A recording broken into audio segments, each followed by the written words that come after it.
Bom dia a todos. Nós vamos iniciar agora a prestação de conta do primeiro quadrimestre. E aí, primeiro, preciso agradecer a todos, a presença de todos, dos nossos coordenadores que estão aqui, sempre muito dedicados, né? E, de início, gostaria primeiro de pedir para o Sidão estar explanando o comportamento da receita e despesa da saúde desse primeiro quadrimestre. Bom dia. É sempre uma satisfação, né, falar sobre a coisa pública. Nós que temos uma história longa na prefeitura, é que eu estou falando para o André, que é muito gratificante a gente tratar desse assunto. Existem situações, épocas em que as situações são muito boas. Existem épocas que a situação não diria ruim, não, porque é muito pesado, mas são épocas que nos preocupam. E nós estamos vivendo hoje uma situação nesse caráter, nos preocupa. Para falar em termos de receita da saúde, nós temos que colocar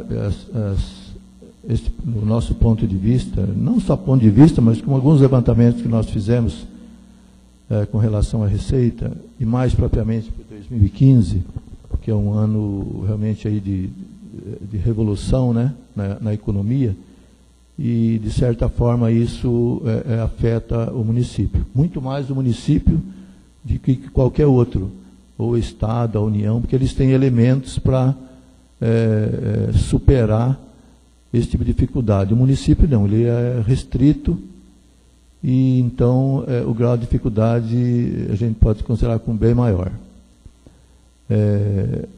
Com relação à saúde, a gente encontrou que algumas situações em que realmente vai demandar alguns cuidados. Primeiramente, no orçamento de 2015, havia previsão de algumas receitas que já sabidamente não vão se concretizar. E nada mais, nada menos que 2.615.000. Pelo menos é o que a gente detectou aqui, que são receitas que provavelmente não vão acontecer. Então, o que ocorre nesse sentido aí? Lá na despesa, porque hoje o orçamento é feito por fonte de recurso.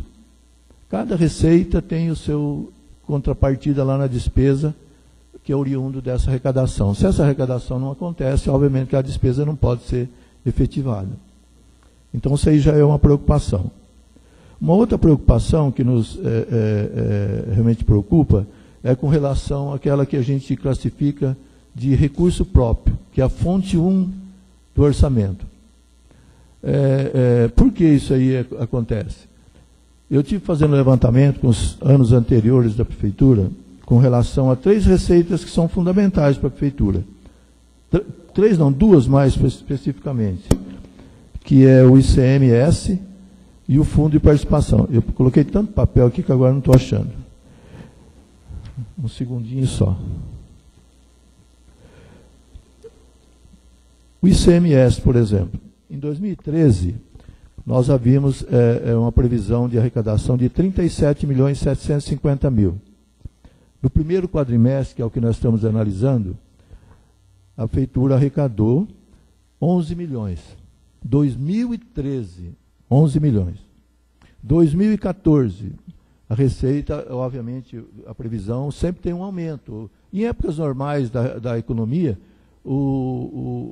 tanto cresce o orçamento da União, cresce o orçamento do Estado, obviamente cresce o orçamento do município. E para 2014, nós fizemos uma previsão de 41 milhões para arrecadação do ICMS. 2014. Até abril, né, o período que nós estamos analisando, nós arrecadamos 10.457.213,10. Por que eu estou falando até os quebrados? Porque em 2015, a arrecadação do ICMS veio para 34 milhões. Porque já havia um prenúncio de realmente que a arrecadação não ia ter a mesma desenvoltura que teve em 2014. E o que nós encontramos aqui? Que em 2015, agora em abril, nós arrecadamos 10.457.000, idêntico em relação a 1.000, com 2014. Então, não houve nada, não houve aumento da arrecadação. Isso aí é que nos causa preocupação. Por quê? Porque na prefeitura existe uma cultura de que verba é dinheiro. E não há tatu que faça as pessoas entender o contrário. Não é impossível, ninguém entende isso aí. E eu vou mais além, tem até funcionário dentro da prefeitura que tem 30 anos lá na prefeitura que não consegue enfiar na cachola que verba não é dinheiro. E o que acontece? As pessoas, eu quero comprar determinada coisa, ela vai lá, tem verba? Tem. Mas nunca ninguém vai perguntar para nós, do financeiro, se existe dinheiro para isso ou possibilidade de arrecadação. Então, esse número que eu estou colocando aqui espelha muito bem isso. O mesmo que arrecadou até abril de 2014 é o mesmo que arrecadou em 2015. Quer dizer o quê? Que realmente a coisa está parada. Que não tem, a tendência de expectativa para a receita não existe praticamente. Ontem eu assisti uma entrevista do ministro Joaquim Levy. O que ele falou lá em palavras claras? Existe receita no orçamento da União que ele não sabe nem de onde saiu. Por quê? São receitas que são colocadas para poder, lá do outro lado, colocar despesa equivalente. Mas depois ela não se realiza e vai saber, sabe Deus. É que a União é muito grande e ninguém controla. No nosso município, nós estamos aqui justamente até para fazer esse tipo de ajuste, né? Então, essa é a nossa preocupação. O fundo de participação já teve uma melhorinha, mas também é uma melhorinha justificável. 2013 nós arrecadamos até abril 5.400.000, 2014 6.800.000 e agora em 2015 7 milhões. Por que existe no quadrimestre? Esse primeiro quadrimestre, ele é um quadrimestre assim meio que a gente tem que tratar ele um pouquinho de cuidado. Por quê? Até abril existe a declaração de imposto de renda, que o FPM é formado de IPI e o imposto de renda. As pessoas que fizeram declaração que tinham imposto a pagar recolheram o imposto. Então, esse imposto está aparecendo aqui como receita no período. Só que chega agora em maio, junho, julho, aí vem a devolução de quem tem imposto a restituir. O que vai acontecer? O fundo de participação tende a ter uma queda. Então, é essa a nossa preocupação. Quando a André me ligou para a gente falar de receita, logo vem à cabeça da gente, puxa vida, vamos nós lá com o nosso pessimismo. Mas não é pessimismo, é uma realidade que a gente vive o dia a dia. O dia a dia. Todo dia a gente vive essa realidade. E a obrigação da gente tem uma responsabilidade que leva a gente, inclusive, a acompanhar, a ter que assistir o jornal da meia-noite para ver se aconteceu alguma coisa. De manhã você tem que ver se aconteceu alguma coisa. Por quê? Porque tudo isso afeta a economia. E se afeta a economia, afeta a receita da prefeitura. Uma outra coisa que eu comento às vezes lá no gabinete, que a gente propiciou uma receita boa agora no primeiro quadrimestre, foi aquela que teve como resultado o refis, que as pessoas tiveram, que muito pequena também, o resultado foi muito pequeno, aquém da expectativa, aquele pessoal que refez as dívidas, que reparcelou a dívida. E um pouco também daquele que pagou o imposto municipal, de uma parcela só. Agora já não existe mais, então agora é parcelado mês a mês. Então a receita, a tendência é manter, a nossa receita é manter esse patamar, né, espero que não caia, mas então a receita, a nossa preocupação é com a receita, porque, sinceramente, ninguém mais está preocupado com receita, todo mundo quer despesa, lógico, a gente entende, todo diretor ele quer executar o programa dele, senão ele não justifica. O diretor, ou a divisão, ele quer executar o trabalho dele, porque senão ele não tem como, né? Só que não é assim, a receita nunca acompanha a despesa. Até por uma questão de prudência, a gente sempre orienta a nós aguardarmos o primeiro semestre, para poder ter uma noção de como é que as coisas vão se realizar. Por que o primeiro semestre? Porque, por experiência de uma vida inteira, o que o primeiro semestre provoca? A busca de informação para a gente fazer o orçamento para o ano seguinte, e uma busca de informação que a gente faz procurando todos os meios de informação. E hoje, infelizmente, a gente vive aí, a situação do país não é uma situação que tem indicadores assim, seguro. Às vezes você vai lá no IBGE, isso aí a arrecadação vai subir 1%. E o nosso orçamento, se ele subir 5%, todo mundo vai reclamar. E essa diferença, onde que a gente busca? Como? Aonde? Então, eu até outro dia conversando com o prefeito, a gente sempre evita aquela situação de constrangimento que é contingenciar a despesa. O meu governo federal fez agora, quase 70 bilhões. Nós também temos essa prerrogativa. A LDO nos dá esse direito, até que a gente tenha assim um comportamento da Receita que nos indique um equilíbrio. Porque hoje não tem mais como não ter equilíbrio. Hoje eu pago multa, pago o prefeito, e a tendência é estender aos executores. Então a gente sempre preocupa com a Receita. Então quando o André me chamou, vamos falar de Receita, eu achei que era uma oportunidade de nós colocarmos essa situação em relação à nossa preocupação. Existe possibilidade de aumento da Receita esse ano? Zero. Não tem. De jeito nenhum. A economia não vai crescer, a atividade está parada, todo mundo vê aí, não estou repetindo o que a gente ouve todo dia, né? E então a perspectiva de aumento da receita vamos torcer porque isso ocorra, mas não, é muito difícil. Então os números que nós levantamos realmente nos traz preocupação, porque os indicadores nenhum vai na direção de que haja aumento. Se nós compararmos, né, o que nós arrecadamos em até abril de 2014, como até 2015, a gente tem pode até ter uma previsão de um aumento de receita. Até pode. Mas do que a gente ouve, do que as coisas estão colocadas por aí, é uma situação que às vezes deixa a gente com o pé atrás.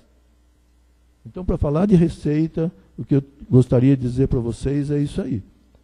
A saúde teve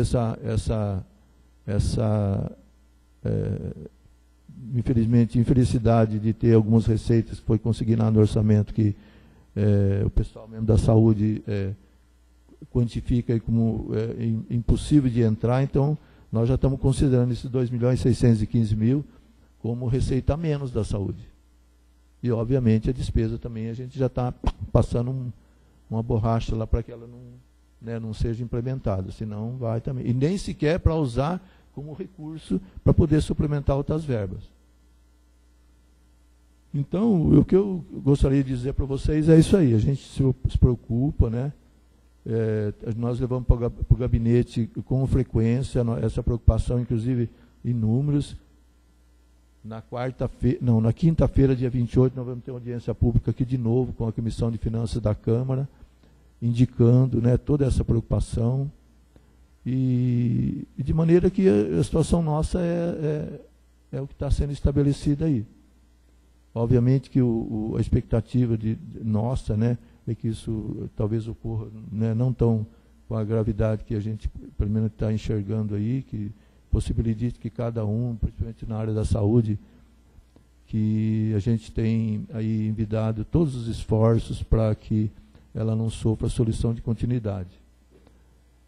Nós tínhamos dotação na diretoria de finanças prevista para parcelamento, pagamento de parcelamento, pagamento de sentenças judiciais, pagamento de precatórios. Como existe essa receita e essas despesas são vinculadas à receita, e se a receita vem menor, nós também temos, se desembolso é menor, nós estamos passando para a saúde, eu não me lembro mais de números reais, quanto que nós já passamos, isso estou falando da minha diretoria, para a área da saúde, para complementar as dotações da saúde.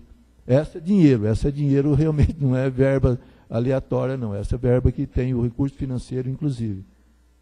Então, acho que todo mundo está imbuído de fazer com que a saúde tenha andamento, e um andamento que satisfaça, né, o que a população aí espera. A gente ouve muita crítica, né, disso, daquilo, né?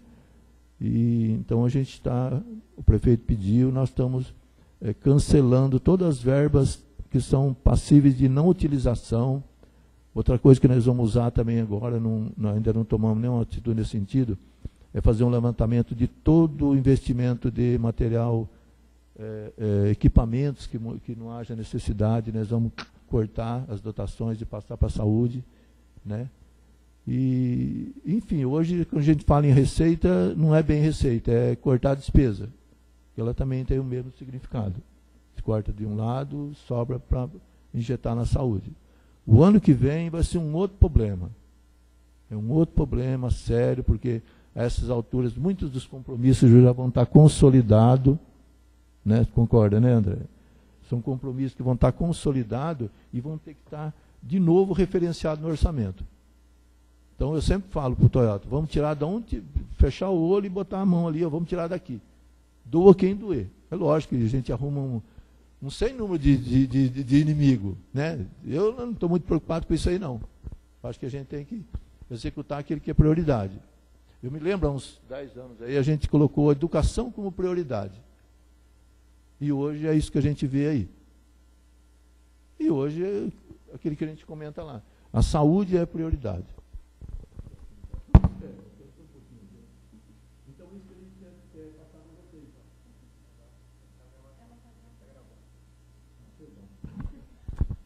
Então é isso que nós queríamos passar para vocês. Existe a preocupação, existe as possibilidades, existem, talvez não no grau que seria o necessário, seria aquele que que poderia compensar, cobrir tudo. É evidente que não. Eu sempre falo, nós estamos começando na área da saúde, subir uma escada, nós estamos passando do primeiro degrau para o segundo degrau. E se todo mundo, o universo da prefeitura, tiver consciência de que isso aí, a saúde é uma prioridade, todo mundo vai abrir um pouquinho, tirar um pouquinho da tua dotação e passar para a saúde.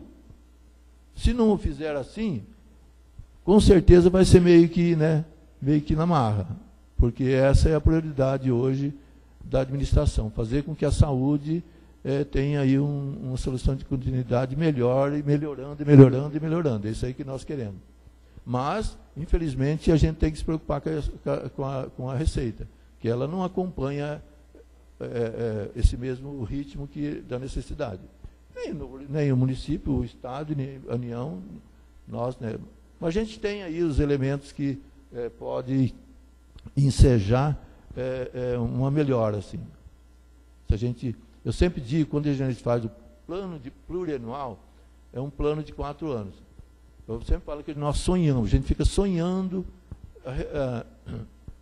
colocar lá no PPA ações que possa melhorar tudo, numa conceituação geral, todo o município, todas as áreas, seja na área do turismo, na área do esporte, né? Lá no PPA a gente sonha. Como é um programa mais longo, então você tem possibilidade de colocar ali números assim que permite a gente avaliar como sonho, né? Aí depois, à medida que vai chegando ano a ano, as coisas vão chegando nos números reais, que é aquilo que a gente transforma o orçamento em números reais. A LDO também já tem um sentido de indicar, né, as prioridades, né? Nem sempre acontece isso, mas ela tem esse dom. E o orçamento é onde realmente vai ficar identificado a cada ação e com o seu recurso correspondente.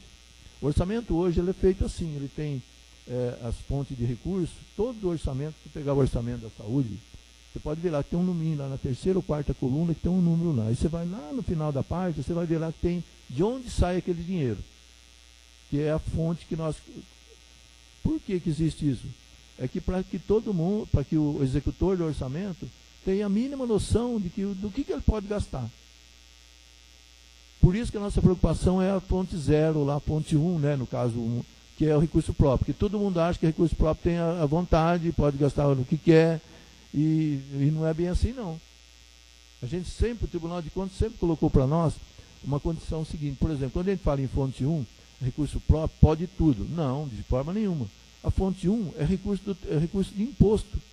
Tanto está lá nos 25% da educação, como nos 15% da saúde, é fonte de imposto. O imposto tem as regras para serem utilizados. Não pode se gastar em qualquer coisa. Mas é uma fonte aberta, né, que é mais maleável, a justificativa pode ser mais assim, ter uma facilidade a mais de você justificar, se caso o tribunal questione, né? Mas ela é preocupante também porque ela é um número que a gente coloca, assim, de certa forma, sonhador, como eu acabei de dizer, e na execução que a gente tem que ter os cuidados. Por isso que uma reunião dessa aqui, ela tem essa importância. Daquilo que foi realizado nos primeiros 4 meses, né? Daqui já pode tirar uma ideia do que é que vai ser possível colocar diante da expectativa de receita, digo novamente, com relação ao segundo quadrimestre. E assim para o terceiro, e assim a gente vai. Quando formos elaborar o orçamento, obviamente nós vamos estar todos juntos de novo, né? Acredito que é um orçamento de último ano de mandato, é um orçamento, o último ano de mandato tem regras definidas para poder utilizar o orçamento, são regras próprias de final de mandato, a lei fiscal estabelece essas normas, são rígidas, né? E para que ninguém sofra penalidade. Né? O auditor do tribunal que esteve aqui em Novo Horizonte agora esses dias, colocou muito bem isso aí. Costumeiramente, ninguém leva em conta porque é o prefeito que sofre penalidade. Ele que é multado. Hoje não. Hoje vai sobrar para mim, né, que sou contador, e vai sobrar também para quem executa. Né? Vai ser dessa maneira que o tribunal vai fazer. Por quê? Porque o executor, na verdade, ele que realmente é o elemento importante. Eu sou contador, eu fico lá criando caso, como diz o pessoal, em relação a documento, a legalidade de cada documento e tal. Mas o executor, que são vocês, é que são o elemento importante. E vocês sabem exatamente. Eu sempre, outro dia, cadê a Fernanda? Outro dia eu estava comentando com a Fernanda. O orçamento, a maneira com que nós fazemos o orçamento hoje, a maneira com que a gente dá vazão no orçamento, que a gente executa o orçamento, a gente tem que nunca tirar por deixar de utilizar plano de governo. O que é um plano de governo? São as ações que cada um está com incumbência de realizar. Lá na prefeitura criou um vício de que verba que é essa? Essa verba aqui é 612. O que é a verba 612? Não sei. Não é isso é um absurdo. 612 é o número lá da ficha lá, mas isso é uma coisa para o estagiário lá, mas não para quem está executando o orçamento, para quem está controlando o orçamento. Quem controla o orçamento tem que saber plano de governo, as ações que implica naquela área que ele está atuando. E é isso que a gente cobra de todo mundo, conhecer o plano de governo. Lá tem lá no PPA, tem lá no LDO e tem no orçamento. O que a lei fala? Por exemplo, lá quando a gente estabelece lá no PPA os planos de governo, o PPA é uma lei. Ela não é um elemento qualquer que você mexe nele a qualquer momento, não. Ela é uma lei. Para você mexer uma lei, você tem um plano lá, uma ação. Essa ação não vai ser necessária. Por que ela não vai ser mais necessária? Tem que ter um motivo. Se ela está lá, porque teve um motivo dela estar lá. Se ela não vai ser mais necessária, então tem que ter uma justificativa para criar uma outra ação. Essa ação aqui não é prioridade para 2015. Tudo bem. Ela é prioridade. Qual é a outra ação que é prioridade para 2015? Uma outra ação. Tudo é assim que tem que ser feito, justificada e ter todo esse histórico. Por quê? Porque o Tribunal de Contas exige que nós, para mudar uma ação para outra, para priorizar uma ação para outra, por isso que existe a LDO. A LDO, nós captamos as ações do PPA para executar no orçamento do ano. É assim que funciona. Então, quando a gente fala em ação, nas metas que tem que ser atingida, tem que ser utilizar o plano de governo. Essa ação pela qual eu sou responsável, vamos dizer assim, vigilância sanitária, está lá, tem as ações da vigilância. Aquelas ações, tudo está estabelecido em lei. E tem as metas estabelecidas. Todas as ações têm as metas. E é essa aí que o tribunal cobra, que a gente relaciona, talvez vocês nem saibam disso, mas a gente relaciona, como ainda? Ainda é uma relação assim, muito superficial, a gente estabelece esse número, assim, esse percentual, em relação àquilo que estava previsto e aquilo que foi executado. Então estava previsto lá 100 mil, gastamos 50, executamos 50% da ação. Então, tudo isso aí, quando a gente vai falar em orçamento, nunca deve esquecer, é o plano de governo. E o plano de governo está todo dividido lá em as ações que têm que ser executadas. É assim que tem que ser visto. Então, eu gostaria de agradecer vocês pela oportunidade. A gente sempre se preocupa com isso. Eu sempre falo para o Toyota que falo não, ele me cobra. Toda vez que me cobra, o Sidão, vai arrecadar mesmo? Vai arrecadar mesmo? Entendeu? Então, essa busca de todo dia, de estar levantando, verificando se aquilo que estava previsão arrecadou. Por exemplo, esse mês o CM deu valor a menos do que estava previsto. Existe uma previsão que o governo do estado divulga. Toda terça-feira vem a previsão do CM. Eu devia até ter trazido para mostrar. Todas as previsões vieram a menos. Então, são receitas que veio a menor que estava previsto. Se você fosse executar, gastar em relação àquilo que estava previsto, pronto, já tinha déficit, já não ia ter dinheiro para pagar o que poderia ter sido gasto. Então, esse acompanhamento que a gente faz, ele é rigoroso. Por quê? Porque demanda nessa condição de nós termos lá no final, que eu sou financeiro, de ter dinheiro para pagar. E eu não me recordo de anos e anos aí, de eu chegar num dia de pagar uma determinada despesa e falar, não tem dinheiro para isso. Por quê? Porque a gente vem agindo criteriosamente no gasto, na maneira de economizar, de fazer no desembolso, vamos dizer assim, para ter o dinheiro para poder pagar na época que estabelecida. Hoje nós usamos pagamento em ordem cronológica até 30 dias. Venceu 30 dias, tem que estar lá o dinheiro na conta para pagar. A folha de pagamento, tudo a despesa da prefeitura é religiosamente obedecida de acordo com o que foi gasto. Por quê? O recurso financeiro já está previsto lá, está lá disponível, não é previsto, não está disponível lá. Então a nossa preocupação com receita realmente é muito assim, veio a calhar. Quando a André me chamou, eu falei, puxa vida, é a oportunidade que a gente tem de colocar para as pessoas como é que funciona isso. E principalmente da área da saúde. Houve aquela receita que não vai se realizar? Houve. Vão fazer o quê? Tem que achar meios de substituí-la. Ou então não executar as despesas que estavam previstas com a arrecadação.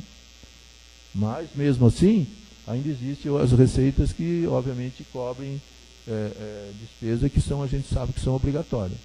Mas, para isso, nós estamos tirando, transferindo para a saúde, né, tirando de onde a gente consegue achar lá que é possível, que não há necessidade, para poder cobrir as verbas da saúde, né, que é aquela que a gente estabeleceu como meta agora para poder cumprir os compromissos aí e melhorar a área da saúde. Isso é 2015. 2016 também, né, repetindo, nós vamos ter um outro tipo de incremento, né, já autorizado pelo prefeito, para que a gente dê um passo adiante de melhorar o recurso. Mas com isso também não vamos deixar de cobrar, de estar sempre de olho nas despesas que são executadas. Não é nós, não. O projeto Aldesp, né, que é a Auditoria Eletrônica do Tribunal, cada empenho que nós fazemos tem um histórico lá que eles acompanham aquilo ali. Se aquela despesa não for pertinente o programa que está estabelecido ali, eles já vão glosar, assim como o glosa da educação, o glosa do social. Então é interessante a gente estabelecer direitinho a despesa e adequá-la dentro lá do programa. Por isso que eu falo programa. Às vezes, vamos supor lá, tem uma dotação lá de determinado programa que tem vários desdobramentos. Material de consumo, por exemplo. Existe material de consumo de escritório, material de consumo da merenda, material de consumo de alimentação, enfim, uma série. Então, esse desdobramento que a lei permite, que está no orçamento, é que o tribunal vai ficar de olho. E isso aí que ele verifica. E isso aí que a gente verifica também. Tem dia que eu chego na prefeitura, tem um monte assim, que a gente tem que ficar olhando. Obviamente que, né, não dá para olhar tudo, mas é um trabalho que nós temos que fazer, porque é assim que as coisas vão acontecer daqui para frente. Né? Então, é isso aí, pessoal. E a gente está lá para colaborar, para o que for necessário e sofrer junto. Né? Isso aí que a gente fala, sofrer junto. Porque é difícil, eu sei que é difícil, né? As receitas são ínfimas, a arrecadação não acompanha, mas tem que realizar, as obrigações nós temos que realizar. E é isso aí. Muito obrigado.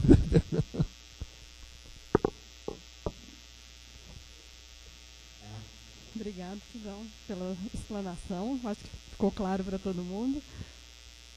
E mesmo com essa nossa receita reduzida, a gente conseguiu fazer as nossas ações, as nossas atividades. E eu vou pedir para a Fernanda ler as ações que foram realizadas pela saúde.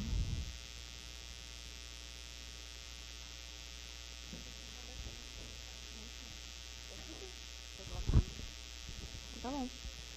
Prestação de contas, primeiro quadrimestre, Diretoria Municipal de Saúde. Bloco da atenção básica. Atividades.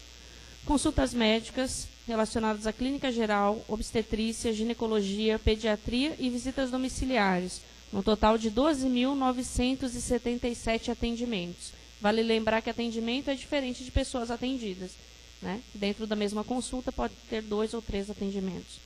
Enfermagem, consultas de enfermagem, visitas domiciliares dos enfermeiros, técnicos e auxiliares, 2.382 atendimentos. E curativos domiciliares, nesse período foram contabilizados 71.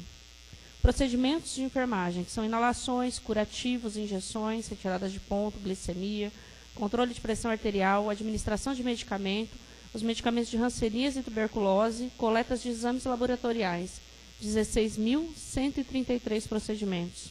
E os ligados a programas, que é o pré-natal, puericultura, prevenção de câncer cérvico-uterino, teste do pezinho e a pesagem do Viva Leite, 1.456.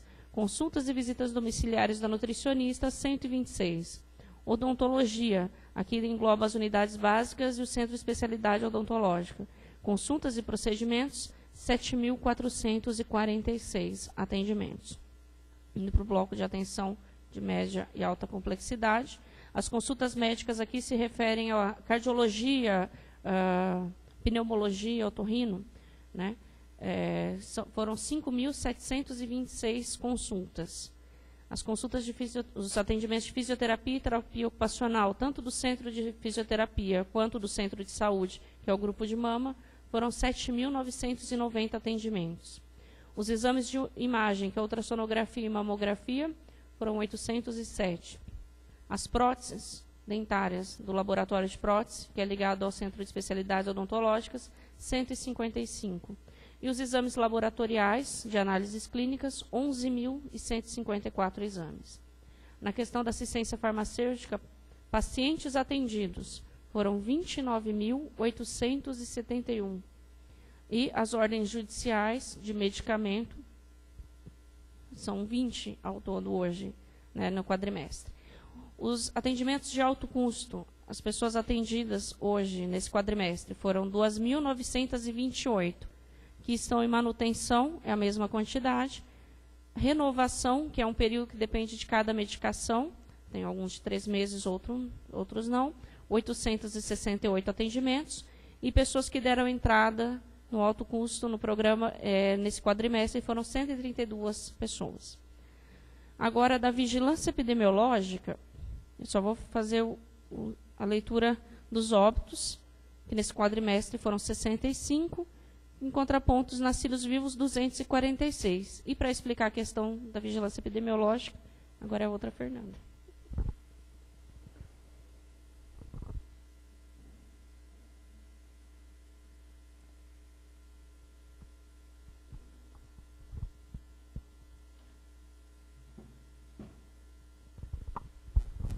Bom dia a todos.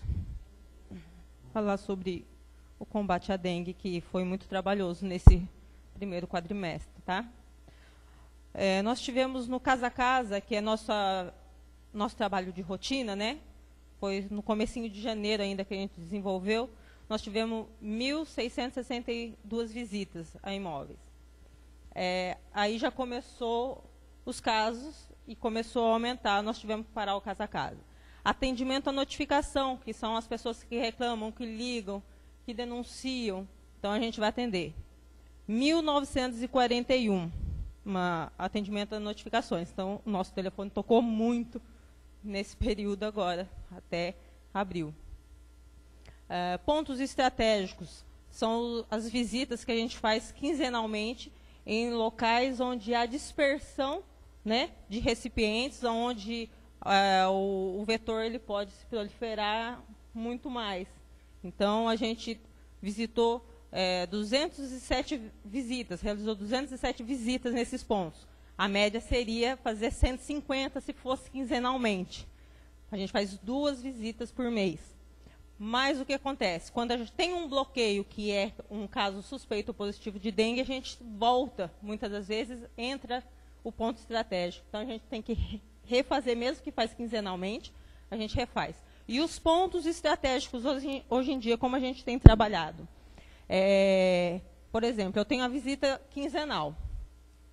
Então, eu vou sexta-feira agora. Os pontos que eu encontro larva, eu volto em 1 semana.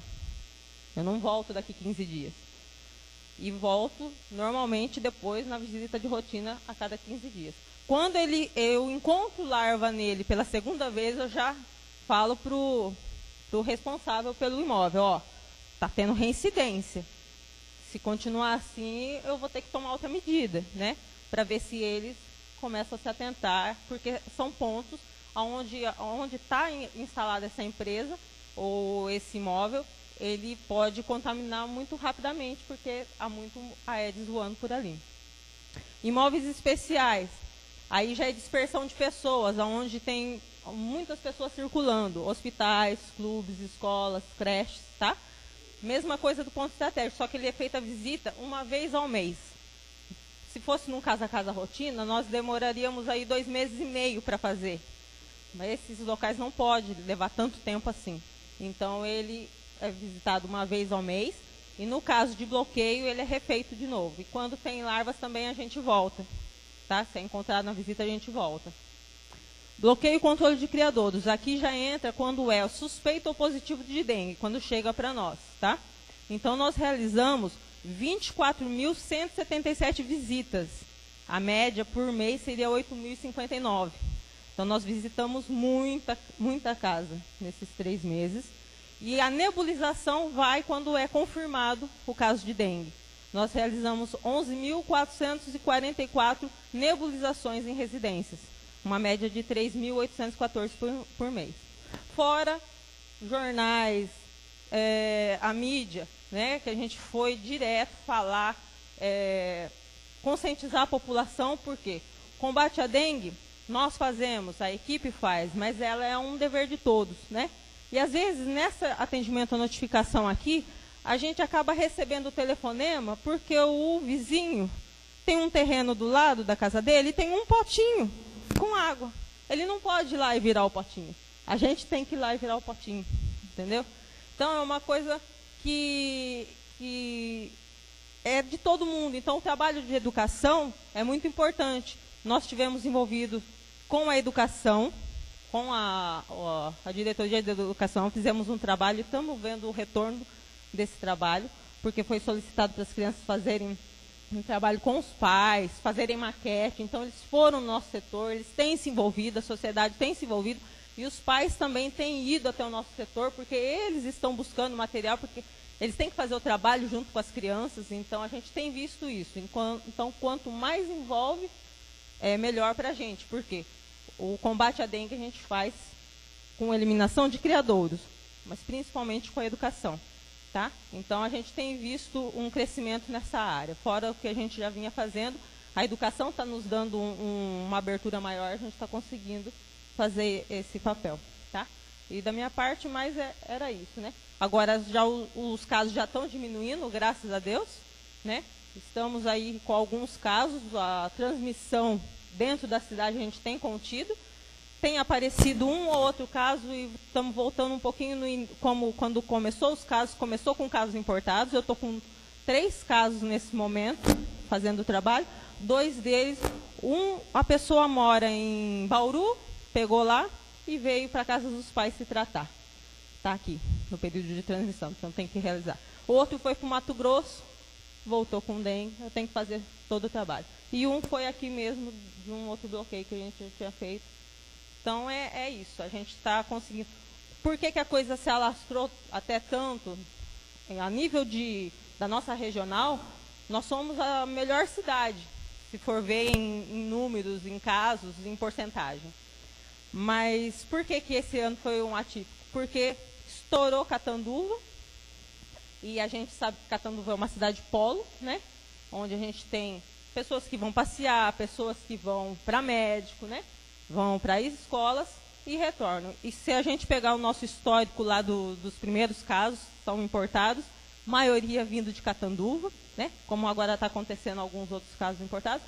E chegou uma hora que começou a estourar um caso aqui, aí o outro caso, a outra pessoa morava no outro bairro, aí no outro bairro, cada bloqueio são 9 quarteirões, e a gente acaba não tendo mais perna para atingir. Então o vírus começa a transitar dentro da cidade.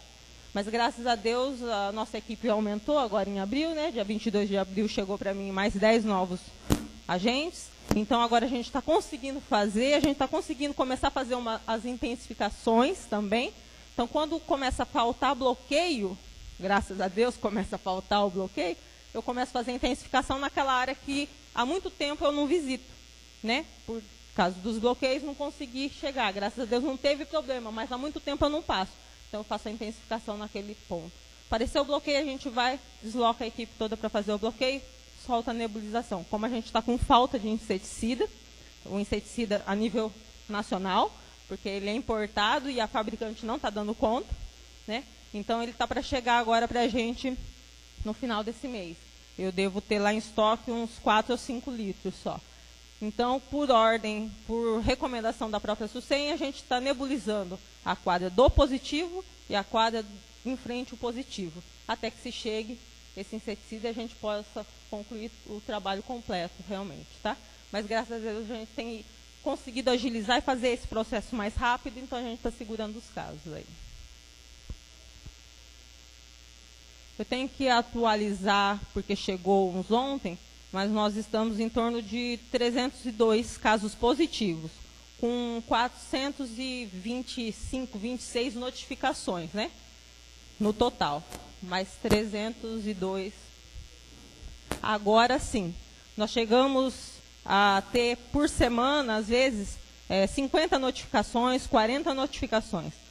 Né? Até 2, 3 semanas a gente estava numa média de 10, 15. Essa semana já foram 3, né? Vamos ver aí até o final da semana. Mas esses 3, como eu te disse, 2 deles vieram de fora, moravam fora. Um foi, acho que a trabalho para o Mato Grosso e voltou mal. E o outro, o filho é engenheiro, mora em Bauru, constatou dengue, veio para cá para ficar na casa da mãe. Então a gente acaba tendo que fazer todo o trabalho, tá? Mas a gente já está controlando e as notificações estão diminuindo.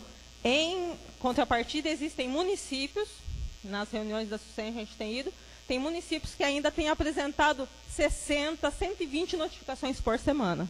Por isso que é difícil conter a transmissão. Municípios da nossa região, que eu estou falando. Porque depois de Catanduva, o pior caso é Sales e Irapuã.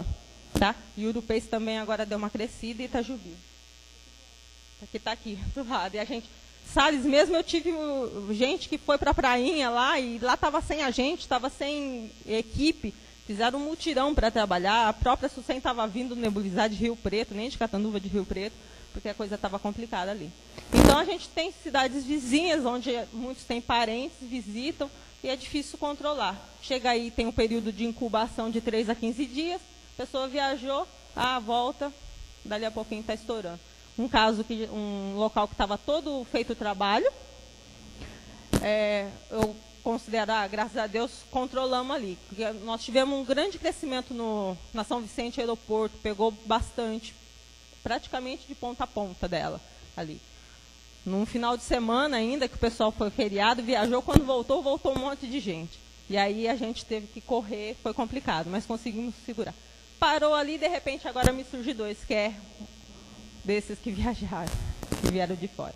Mas a gente tem conseguido. Eu espero, conseguir ainda controlar. A gente está fazendo um bom trabalho, está eliminando bastante recipiente, né? Talvez tenha mais alguns casos ainda, por causa desses importados, mas o vírus dentro da cidade a gente está conseguindo controlar.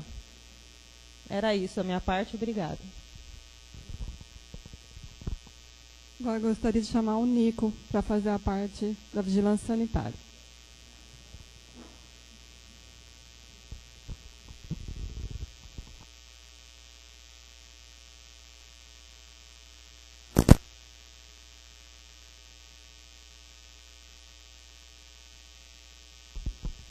Oi, bom dia a todos. As ações da vigilância sanitária, elas não mudam, né? Vai ser mais ou menos o mesmo relatório, e mudando apenas os números, né? Então, nesse quadrimestre, a fiscalização antifumo e álcool para menores são os plantões que a gente faz de quinta e sexta-feira, durante a noite, né, visitando estabelecimentos comerciais. Foram 623 visitas. Vistorias técnicas, que ela engloba, eu gosto de falar porque para ver a abrangência da vigilância sanitária, né? São consultórios médicos, odontológicos, psicólogos, fisioterapeutas, fonoaudiólogos, academias, clubes sociais, hotéis e motéis, bares, fábricas em geral, as usinas de açúcar, depósitos em geral, lanchonetes, sorveterias, depósito de materiais recicláveis, fábrica de alimentos em geral, hortas, asilo, lojas de 1,99, laboratórios, hospitais, escola, armazéns de cereais, residência, e assim vai, drogaria, e as reclamações, né? Açougue, aterro sanitário, etc. Essas vistorias foram um total de 586. Os autos de infrações foram 6, 5 multas aplicadas, emitimos 298 alvarás, o controle de notificação de drogas controláveis é feito pela vigilância, foram feitas 2. A investigação de acidente de trabalho, agora também, que é competência da perícia da vigilância, foram 3. E a fiscalização de postos de gasolina, a gente faz 2 visitas por bimestre, e já havia feito 2 do bimestre passado, onde a gente orienta a parte de insalubridade. Atendimento a reclamações de alimentos clandestinos, briga de vizinho por causa de cachorro, de terreno baldio, 156. E coleta de envio de material com suspeita de raiva, é uma amostra só. Tá? Então é mais ou menos isso. E agora tem o programa também da Capina Química, né? Que deu conversa bastante, o pessoal questionando a vigilância sanitária, mas como o Sidão falou, a gente obedece a ordem que vem de cima e a gente é obrigado a cumprir as metas que a gente se propõe a fazer quando faz a pactuação com o Estado. Então, se tiver alguma dúvida, eu estou à disposição.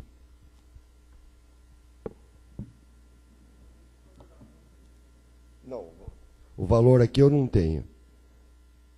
Porque, dependendo do tipo de infração, ele pode variar de R$100 a R$100 mil, R$200 mil, depende do tipo de infração, da reincidência.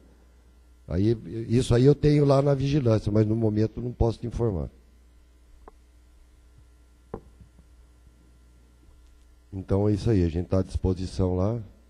Qualquer dúvida, é só entrar em contato com a gente. Obrigado. Para falar do transporte, Leandro.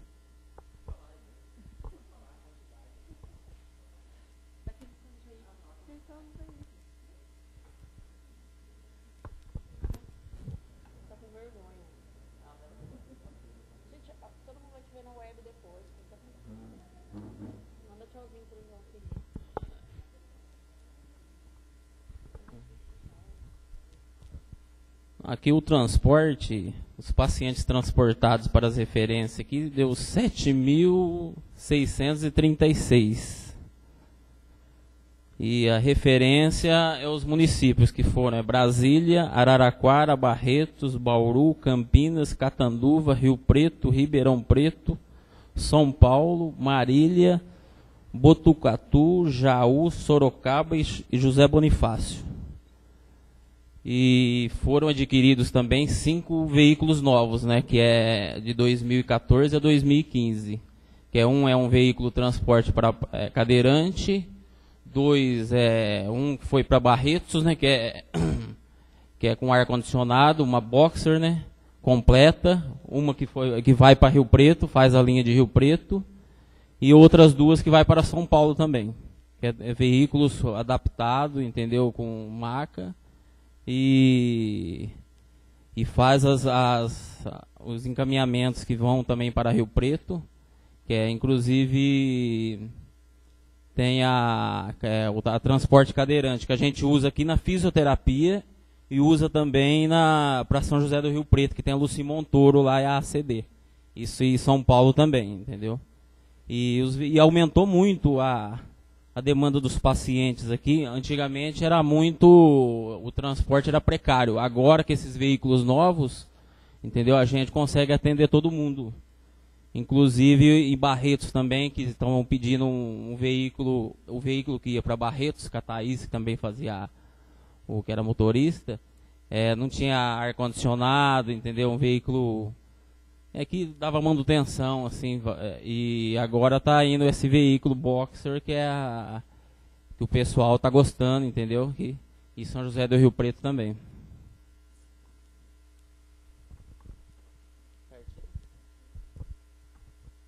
Queria agradecer a todos que explanaram aqui e falar para todos algumas ações que nós estamos realizando nesses 2 primeiros meses aqui de gestão. A gente está iniciando um trabalho com os nossos funcionários, fazendo um serviço de humanização. Esse trabalho está sendo em grupo, realizado de início com todos os coordenadores, para a gente estar vendo os problemas internos e pedindo para os próprios funcionários virem com as soluções.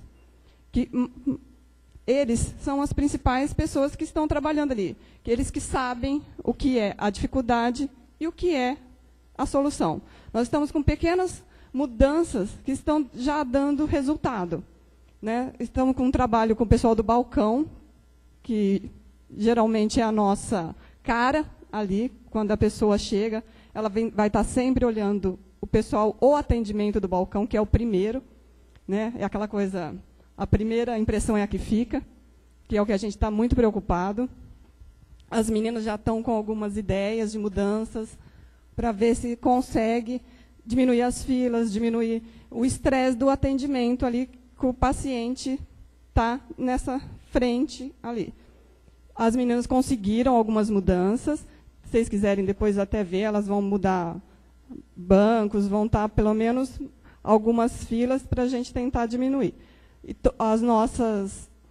os nossos, né? Deixa eu falar nossos, porque parece que só tem mulher. No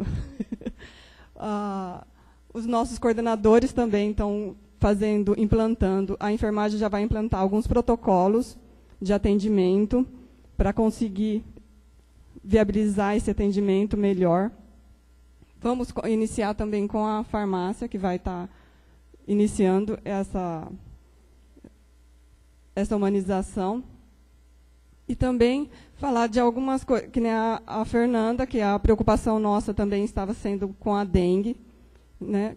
O prefeito liberou a contratação dos 10 agentes, já estamos iniciando, o trabalho dela já vai ficar mais fácil. Provavelmente, o ano que vem, né, ela vai ter um resultado maior nisso, e até parabenizá-la, porque ela foi parabenizada até em colegiado, porque Novo Horizonte, mesmo com toda essa epidemia que está tendo em todos os municípios ao redor aqui, nós conseguimos bloquear tudo. Foi assim, está sendo super elogiado Novo Horizonte em relação a isso. Porque aqui, Catanduva, que vocês sabem que não tem como a gente bloquear Catanduva, que todo mundo vai para lá, e mesmo assim a Fernanda conseguiu. Parabenizar também a Thaís, que teve o projeto Maio Amarelo, que veio dela, que é uma iniciativa de acidente, só que para a gente da saúde tem um retorno enorme. Né? Por quê? Porque um acidente cai aonde? Cai para a gente. O gasto vai ser de quem? Da saúde. Né? E o retorno para isso é enorme. Um acidente é feito pela Associação Brasileira de Ortopedia e Traumatologia. Eles calculam que só no estado de São Paulo, em um ano, são gastos 1,4 bilhões de reais com acidentes. Isso poderia ser convertido, gente, em 600 creches. Então, vocês imaginam o gasto que é isso para a saúde. Então, eu gostaria de parabenizá-la pelo projeto. E também falar a todos que, mesmo com a receita baixa do Sidão, que ele não libera para a gente está devagarinho tentando, com coisas até que não há tantos gastos, mas que tem retorno. Por exemplo, a humanização. Então, talvez um bom atendimento resolva esse paciente não voltar à nossa unidade. Então, a gente está tentando, com coisas pequenas, ter um retorno grande. Alguém gostaria de explanar alguma coisa? Nivaldo? Os vereadores?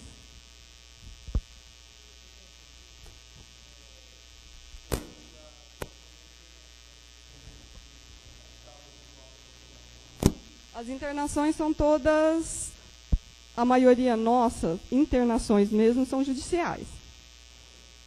Aí a prefeitura que arca com a despesa.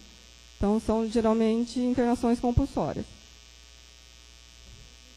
Tem algumas clínicas que são, a pessoa, ela se habilita aí.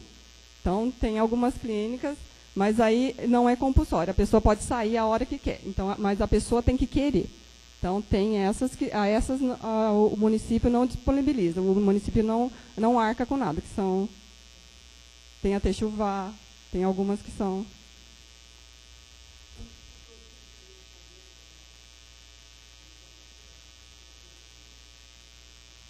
Não, ele pode fazer. A Techuvá é.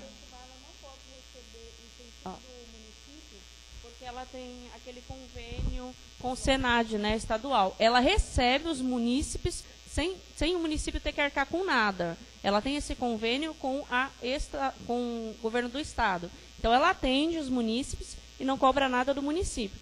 Se eu não me engano, a gente também manda algumas pessoas para Pão Nosso, que é um salário mínimo, Thaís? Um salário mínimo que é pago. É só a pessoa procurar que ela vai ser triada ou para Techuvá, que tem vaga sempre, ou para Pão Nosso, em alguns casos que são compulsórias, o juiz determina, que aí é um valor um pouco mais alto, tem todos outros trâmites, né? Agora, as pessoas têm que chegar até nós, a gente faz uma busca no nosso serviço, mas muita gente não chega. Tem gente que só chega em compulsória, que tem muita coisa que não precisaria ser compulsória. A maioria da família, quando a pessoa chega numa situação que ela não tem mais condições de gerir a própria vida, aí se torna compulsório, né? Tem gente também que já passou por 17 internações. Tem um moço que ele passou por 17 internações em comunidade terapêutica. Só que ele não se adaptou, porque ele pode sair na comunidade terapêutica. Então, ele está lá quase 1 ano nessa clínica que o juiz determinou que ele estivesse. Tem resultado. Mas as comunidades, elas existem. A gente encaminha as pessoas para Techuvá, que não pode receber recurso do município, pois ela já recebe do Senad. Se ela receber do município, ela vai perder esse incentivo, né? Mas ela é ajudada, sim, mantém essa questão. Como assim, convênios? A prefeitura, na verdade, compra o serviço dessas entidades. É prestação de serviço. Não é convênio, é prestação de serviço. Prestação de serviço de terceiros, aliás. Né? Agora, conforme nós trabalhamos clínica de internação compulsória, hoje nós trabalhamos com a Raio de Luz, a Clínica Ônix, que é a Nova Granada, e a Fênix. Nós estamos com 3, mas que o pessoal do social está indicando uma 4ª também.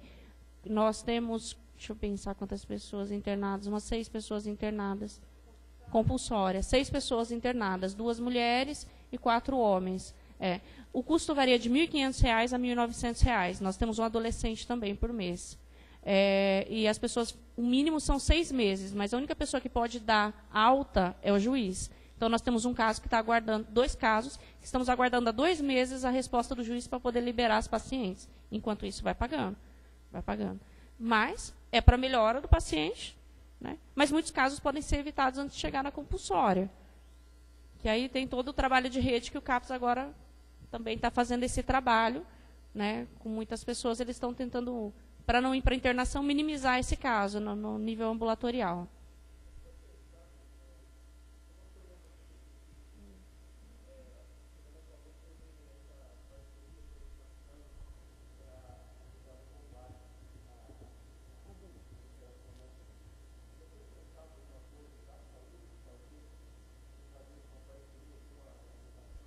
existe o COMAD, que é o Conselho Municipal de Antidrogas, né?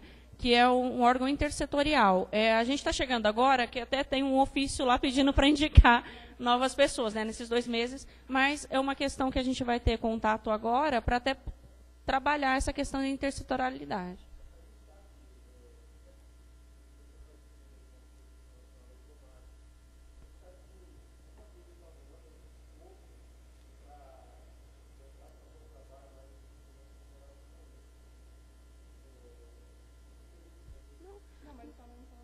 Nós podemos sentar, então, né, André? Câmara, Saúde, todos esses que estão envolvidos no Conselho, mais a Câmara, mais o Conselho Municipal de Saúde e todos que estão aqui, e a gente pensar nessa questão de um trabalho mais efetivo. A gente pode trabalhar a educação, pode trabalhar o social, a reintegração dessas pessoas que têm os projetos, né? A saúde dando apoio naquilo que é possível, apoio psicológico, psiquiátrico, medicamento ou qualquer outra coisa, mesmo a questão das oficinas terapêuticas. A gente pode sentar e pensar, né, André? Eu já fiz aqui um compromisso. Inclusive, esse é um assunto, lembrando, amanhã tem a Conferência Municipal de Saúde. É bem interessante, que eu achei que ia ser meio destoar a audiência com a conferência, mas eu estou vendo que foi uma ótima ideia fazer os 2 juntos. Amanhã é a Conferência Municipal de Saúde, às 18 horas, no CCI. E esse é o momento e o espaço para fazermos esse tipo de discussão e elaborarmos propostas, tanto para nível municipal, estadual e até nacional. Então, esse é o momento. Todo mundo já pode estar com ideia, já surgiu essa, né, das drogas, da drogadição, e a gente pode levar amanhã, assim como da dengue, assim como a da própria enfermagem, como fazer esse acolhimento, algumas propostas. A gente pode trabalhar amanhã. Então, bem interessante, a gente pode ter essa discussão, continuar essa discussão amanhã, nos grupos, né? Mais alguma consideração?